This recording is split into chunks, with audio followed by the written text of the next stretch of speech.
दोस्तों, आरएसएस भारत समेत इस दुनिया का सबसे बड़ा स्वयंसेवी संगठन है जो कि हमेशा देश हित में काम करने के लिए जाना जाता है। भारत में कुछ लोग भले ही आरएसएस को एक मुस्लिम विरोधी संगठन मानते हैं, पर सच्चाई तो यह है कि जब बात देश हित और देश की जनता की सेवा की आती है, तब आरएसएस इन सब में सबसे आगे होता है, जो सेवा करते वक्त किसी का भी धर्म नहीं देखता। तो चलिए, क्योंकि इस वीडियो में हम आपको रूबरू करवाने वाले हैं आरएसएस से जुड़े कुछ ऐसे रोचक तथ्यों से। इससे पहले कि हम सभी आगे बढ़ें, अगर आप एक आरएसएस समर्थक हैं तो इस चैनल को सब्सक्राइब जरूर करें। नंबर 10 दोस्तों, आरएसएस का मतलब राष्ट्रीय स्वयंसेवक संघ है, जिसकी स्थापना 27 दिसंबर 1925 को नागपुर में मोहिते के बाड़े नामक स्थान पर डॉक्टर केशवराम बलिराम हेडगेवार के द्वारा की गई थी। जिस समय संघ की पहली शाखा लगी थी, उस समय उसमें सिर्फ 5 लोग शामिल हुए। लेकिन आप सभी को जानकर आश्चर्य होगा कि आज भारत भर में आरएसएस की कुल 50,000 शाखाएं हैं, जिनमें करीब 90 लाख लोग जुड़े हुए हैं। नंबर 9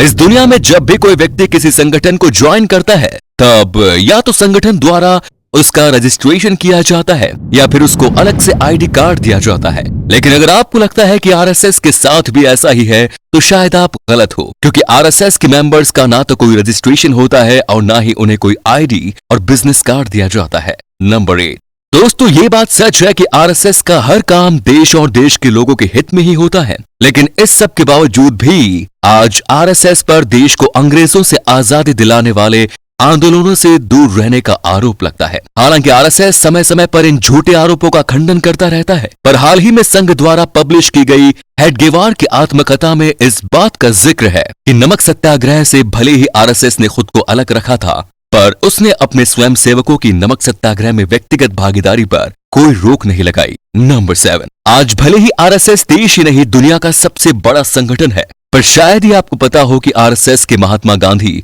और सरदार वल्लभ भाई पटेल से तीखे मीठे संबंध थे। जहां एक तरफ महात्मा गांधी ने आरएसएस के एक कैंप में स्वयंसेवकों के अनुशासन की तारीफ की, तो वहीं दूसरी तरफ एक बार उन्होंने आरएसएस की तुलना हिटलर की नाजी से की थी। इसी तरह सरदार वल्लभ भाई पटेल ने भी 1949 में आरएसएस पर लगे बैन को तो हटाया था, पर उन्होंने बिना किसी पर निशाना साधे परोक्ष रूप से आरएसएस को ही महात्मा गांधी की हत्या का आरोपी माना। नंबर 6 दोस्तों, मौजूदा वक्त में जिस हिसाब से गांधी परिवार आरएसएस पर हमला करता है और उसका विरोध करता है, तब उससे ये बात साफ होती है कि गांधी परिवार और आरएसएस के बीच के संबंध कुछ ठीक नहीं रहे हैं। जी हाँ, अगर बात देश के पहले प्रधानमंत्री पंडित जवाहरलाल नेहरू की करें, तो उनके भी आरएसएस से मतभेद थे और उन्होंने महात्मा गांधी की हत्या के लिए एक बार आरएसएस को बैन भी कर दिया था। हालांकि सबूतों के अभाव में उस बैन को हटा लिया गया, जिसके बाद 1962 में चीन भारत युद्ध में आरएसएस की भागीदारी और सेवा के लिए जवाहरलाल नेहरू ने आरएसएस की सराहना भी की और संघ के 3000 स्वयंसेवकों को 1963 की गणतंत्र दिवस परेड का न्योता भी दिया था। नंबर 5 50 लाख स्वयंसेवकों और करीब 100 एफिलिएटेड्स के साथ आरएसएस आज इस दुनिया का सबसे बड़ा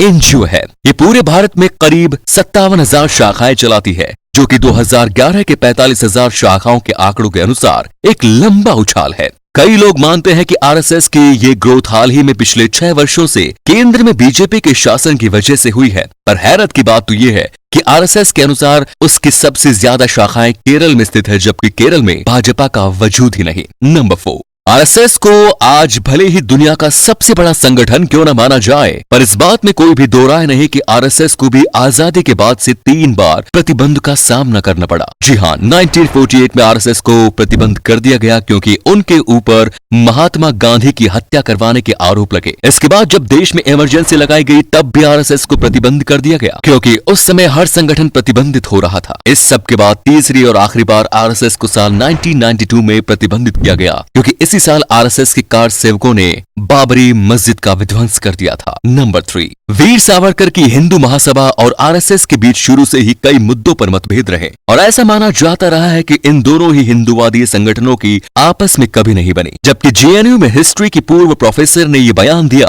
कि आरएसएस और हिंदू महासभा उतनी ही ज्यादा करीब थी जितनी कि आज आरएसएस और भाजपा है। नंबर 2 दोस्तों, आरएसएस का काम हर तरह से देश की सेवा करना है, क्योंकि वो भारत को विश्व गुरु बनता देखना चाहता है। हालांकि बहुत ही कम लोग जानते हैं कि आरएसएस का एक एजुकेशनल विंग भी है, जिसका नाम विद्या भारती संस्थान है, जो कि समस्त भारत में 40,000 स्कूलों के माध्यम से पिछड़े और गरीब बच्चों को शिक्षा देने का काम कर रहा है। आप सभी को जानकर हैरानी होगी कि आरएसएस हर साल करीब 40 लाख बच्चों को शिक्षित बनाने का काम करता है, जो बताता है कि जिस तरह देश की युवा पीढ़ी को आगे बढ़ाने का काम आरएसएस ने किया, वो किसी और संगठन के लिए करना मुश्किल है। दोस्तों, जैसा कि मैंने आपको पहले ही बताया था कि इस देश में बहुत से लोगों का ऐसा मानना है कि आरएसएस एक मुस्लिम विरोधी संगठन है, लेकिन इसकी सच्चाई कुछ और है, क्योंकि आरएसएस स्वयं एमआरएम यानी कि मुस्लिम राष्ट्रीय मंच नाम का एक संगठन चलाता है, जो बताता है कि आरएसएस को लेकर लोगों की मंशा गलत है। तो दोस्तों, ये थी हमारी रोचक वीडियो। अगर पसंद आई हो तो इसे लाइक करें, और अगर हाँ, आप एक आरएसएस समर्थक है तो चैनल को सब्सक्राइब करना बिल्कुल न भूलें। धन्यवाद। हिंदू भाइयों, शेर बनो, जवाब दो। ना शेर बन सको तो शेयर करो, दबा के शेयर करो।